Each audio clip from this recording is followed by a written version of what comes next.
உலக இரட்சகருமாகிய இயேசு கிறிஸ்துவின் நாமத்தினாலே அன்பின் வாழ்த்துக்களை தெரியப்படுத்திக் கொள்கிறோம். இந்த 7வது மாதம் 20ஆம் தேதி சனிக்கிழமை காலை பொழுதிலே அனுதின கர்மலித்தினை சந்திப்பதிலே கர்த்தருக்குள்ளாக நாங்கள் மகிழ்ச்சி அடைகிறோம். கர்த்தர் தாமே உங்கள் ஒவ்வொருவரையும் ஆசீர்வதிப்பாராக. இந்த நாளுடைய தியானத்திற்காக நான் ஒரு வசனத்தை வாசி கேட்போம். அப்போஸ்தலனாகிய பவுல் பிலிப்பியருக்கு எழுதின நிருபம் 1ஆம் அதிகாரம் 5ஆம் வசனத்தை நான் வாசிக்க கேட்போம். உங்களில் நற்கிரியையை தொடங்கினவர் அதை இயேசு கிறிஸ்துவின் நாள் பரியந்தம் முடிய நடத்தி வருவார் என்று நம்பி நான் உங்களை நினைக்கிற பொழுதெல்லாம் என் தேவனை ஸ்தோத்தரிக்கிறேன். கர்த்தருடைய நாமம் மகிமைப்படுவதாக. நம்முடைய ஆண்டவர் முடிவு பரியந்தம் நடத்துகிற தேவன். இடையில விட்டுட்டு போகல. ஒரு காரியத்தை தொடங்கி இடையில விட்டுட்டு பரிதாப நிலைமையில் விட்டுட்டு போகிற தேவன் அல்ல. மனுஷன் அதை கண்டிப்பாக செய்வான். தொடங்குவான், ஆனால் என்ன செய்ய மாட்டான், கடைசி வரைக்கும் விட மாட்டான். கர்த்தருக்குள் நித்திரை இருந்த டிஜே செய்யப்படும்ல, நட்டாற்றில் விட்டாரையா அப்படி சொன்ன மாதிரி நடுத்தருவில் மனுஷன் விட்டு போகிறான். ஆண்டவர் அப்படி விட மாட்டார்.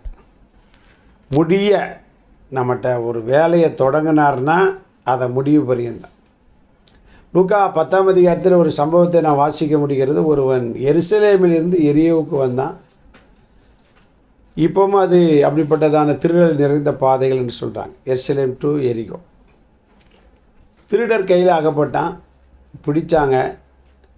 அவன்கிட்ட உள்ளதெல்லாம் திருடி குற்றியும் குலையரும் ஆக்கி இவனை காயப்படுத்தி என்ன செய்யிட்டாங்க, கடந்து போயிட்டாங்க. அங்கே வாசிக்கிறோம்.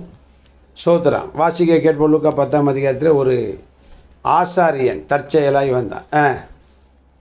பின்பு சமாரியன் ஒருவன் பிரயாணமாய் வருகையில் அவனை கண்டு, பாருங்க, ஒரு ஆசாரியன் வந்தான் போயிட்டான், ஒரு லேவியன் வந்தான் போயிட்டான், ஒரு சமாரியன் வருகிறான். மனதுருகி கிட்ட வந்து அவனுடைய காயங்களில் எண்ணெயும் திராட்சரசமும் வார்த்து, பாருங்க, ஒரு சமாரியன். அவரைத்தான் நாம் நல்ல சமாரியனாகி இயேசு அப்படி சொல்கிறோம். அவர் ஒரு வேலையை தொடங்குறார். என்ன வேலை? அவனை காப்பாற்றணும் அப்படின்ட்டு என்ன செய்தார்? வந்தார். அவன் காயத்தில் எண்ணெயும் திராட்சரசம் வார்த்து தன்னுடைய சுய வாகனத்தின் மீது ஏற்றினார். வாசி கேட்போம். காயங்களை கட்டினார். அவனை தன் சுய வாகனத்தின் மேல் ஏற்றி, பாருங்க, காயத்தை கட்டி சரி பேட்டு வாப்பான்லாம் விடலை. அவனை தன் சுய வாகனத்தின் மீது ஏற்றி சத்திரத்திற்கு கொண்டு போய், பாருங்க, அடுத்து சத்திரத்துக்கு கொண்டு போய் பராமரித்தான். மறுநாளிலே தான் புறப்பட, பாருங்க, அன்னைக்கு நைட்டு அவனோடு கூட தங்கி இருந்துட்டு அடுத்த நாளுக்கு புறப்படுதார். 2 பணத்தை எடுத்து சத்திரக்கார கையில் கொடுத்து அவனை பார்த்துக்கப்பா, இதுக்கு மேலே செலவழிந்தால் நான் போயிட்டு வந்து தாரேன் அப்படின்னு. நம்முடைய ஆண்டவர் அப்படித்தான்.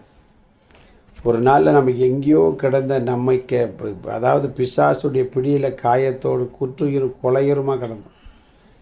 நம்மளை தேடி வந்து ரட்சித்து நம்மகிட்ட ஒரு நற்கிரியை ஆரம்பித்தார். அந்த ரட்சிப்பு என்கிற ஒரு நற்கிரியை ஸ்டார்ட் பண்ணி தெருவிலெல்லாம் விடலை. அவர் நமக்கு எண்ணெய் வார்த்து காயங்கட்டி சுய வாகனத்தின் மீது ஏற்றி சத்திரமாகிய சபையில் கொண்டு நிப்பாட்டி ஒரு ஊழியக்காரனை கொடுத்து வசனத்தை பழைய ஏற்பாடு புதிய ஏற்பாடு 2 காசையும் கையில் கொடுத்து பரலோகம் போயிருக்கார். நான் போய் உங்களுக்கு ஒரு ஸ்தலத்தை ஆத்திரம் திரும்ப வந்து உங்களை கூட்டு போன்றேன். நம்மகிட்ட நற்கிரியை எங்கே ஆரம்பிச்சிருக்க? பரலோகத்துக்கு கொண்டு போக வேண்டும் என்ற நற்கிரியை ஸ்டார்ட் பண்ணவர் பரலோகம் கொண்டு போய் சேர்க்கு வரைக்கும் உங்களையும் என்னை கைவிடவே மாட்டார். தைரியம் பாருங்க.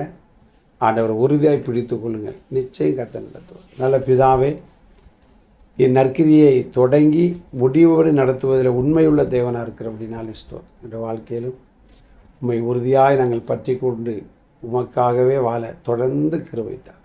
முடிவு வருது நீரில் நடத்துகிறோம். இயேசு நிமித்த ஜெபங்கள் நல்ல பிதா. God bless you. நாளை ஞாயிறு 6 கலந்து கொள்ளுங்கள், ஆன்லைனில் கலந்து கொள்ளுங்கள். நாளை மறுதினம் அனுதின கர்மலித்தினை சந்திக்க வரைக்கும் தேவ கிருபை நம்மை தாங்கி நடத்துவதாக.